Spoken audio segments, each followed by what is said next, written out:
medical misinformation is everywhere. Dr. Mitch is here for straight talk and to give you the truth.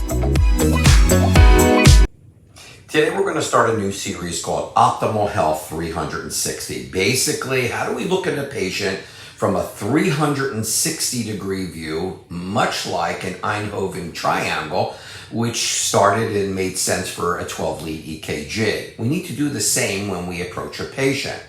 The first thing we should be thinking about, of course, is our history and physical, and we'll delve deeper into this each time we add to this series.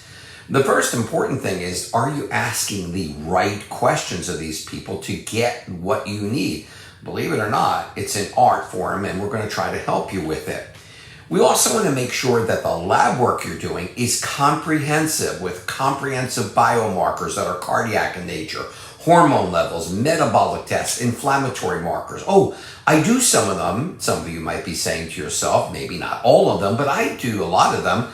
Not good enough. You take your car in for 155, check when it puts up to a computer. They don't leave 10 off because that particular dealership doesn't do it. They do everything at one time.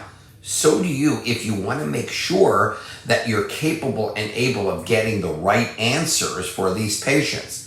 Also, we want to add on to that functional, huge, comprehensive testing of blood, the functional tests that make sense. There are many of them out there. Unfortunately, many don't make sense. And of course, if you're right, I will be glad to tell you which ones I've used over the 42 years of being a clinician and those that work and don't. But we will look at how we add on to the comprehensive lab work, saliva testing, urine toxic metal, adrenal testing, hormone testing, oxidative markers, stool markers, endothelial damage markers, vitamin and mineral deficiencies, and at last we'll talk about advanced diagnostics that look at the autonomic nervous system as well as the brain, etc., etc. Now, can I live without any of these and live like we did maybe 150 years ago and leave it totally to physical diagnosis? Sure.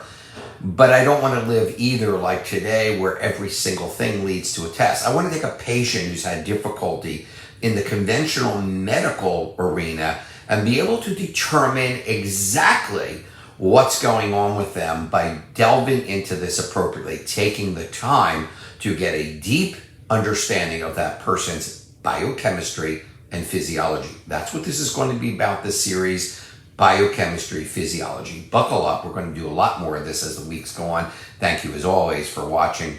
I'm Mitch Ghen. If you want any further information as we go along, just write me at drmitchghen.com, drmitchghen.com. We'll see you soon.